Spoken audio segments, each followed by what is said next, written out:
আজ তো অনেকেই উপোস করেছেন। মানে যেহেতু শ্রাবণ মাসের ১ম সোমবার সেজন্য অনেকেই নিরামিষ খান।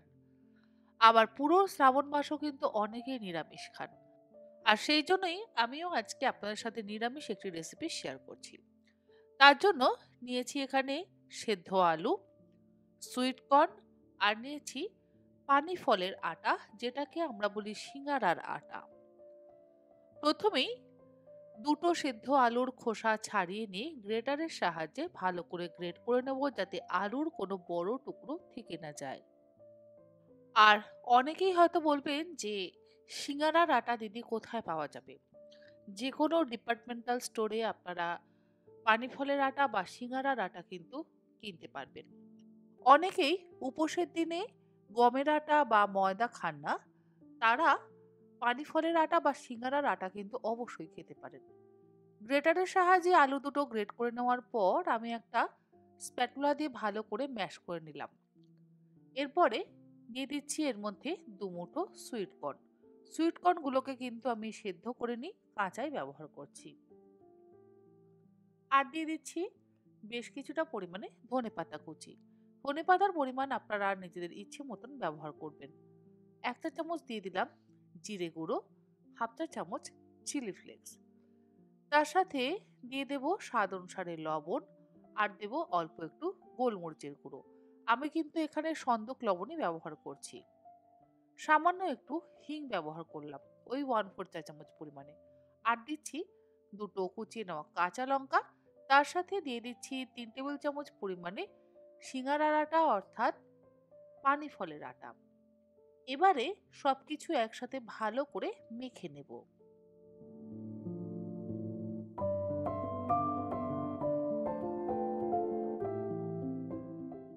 কোনো রকম জলের ব্যবহার কিন্তু করব না।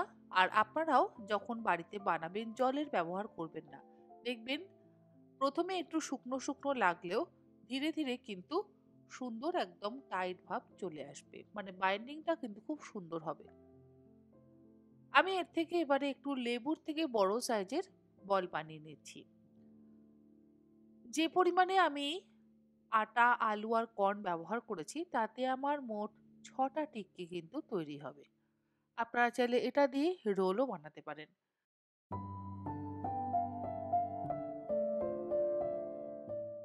৬টা বেশ মোটামুটি বড় সাইজের বল আমি বানিয়ে নিলাম। তারপরে এগুলোকে আমি টিক্কি শেপ দিয়ে নেব।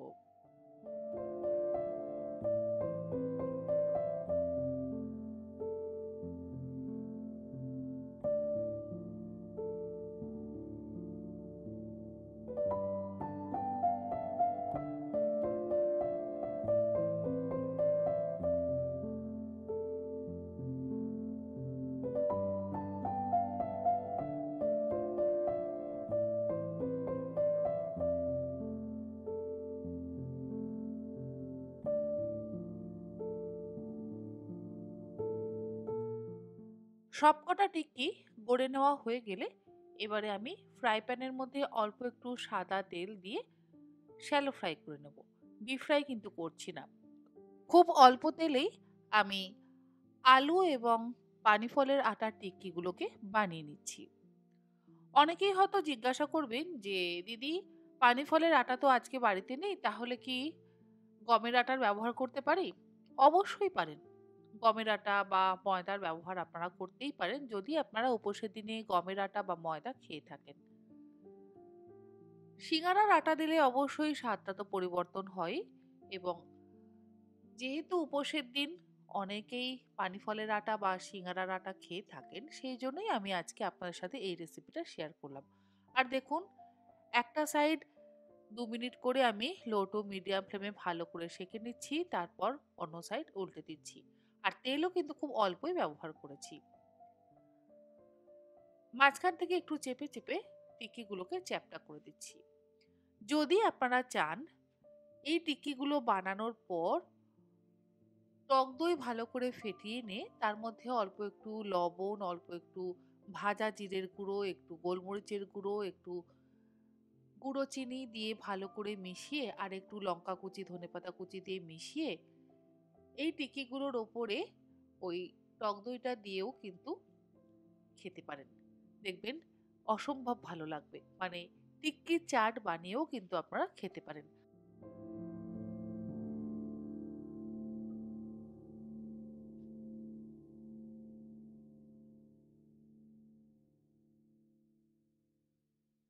আজকে আর আমি আপনাদেরকে টিক্কি চাট বানিয়ে দেখালাম না। মুখে মুখেই পুরো রেসিপিটা বলে দিলাম। উপোসের দিনে খাওয়ার জন্য টিক্কি কিন্তু একদম রেডি। এগুলোকে তুলে আমি এবারে প্লেটের মধ্যে নিয়ে নিচ্ছি। আশা করি আমার আজকের এই উপোসের দিনে খাওয়ার জন্য টিক্কির রেসিপি আপনাদের ভালো লাগলো। ভালো লাগলে আপনারা যেকোনো দিন এইরকমভাবে বাড়িতে বানিয়ে খেতেই পারেন। আর যেকোনো ডিপার্টমেন্টাল স্টোর থেকে আপনারা সিঙ্গারার আটা বা পানি ফলের আটা কিনে বানাতে পারেন। আজ তাহলে এই পর্যন্ত। আগামীকাল আবারও হাজির হয়ে যাব অন্য কোনো নতুন ধরনের আরো একটি রেসিপি নিয়ে। আপনারা সকলে ভালো থাকবেন, সুস্থ থাকবেন। ধন্যবাদ।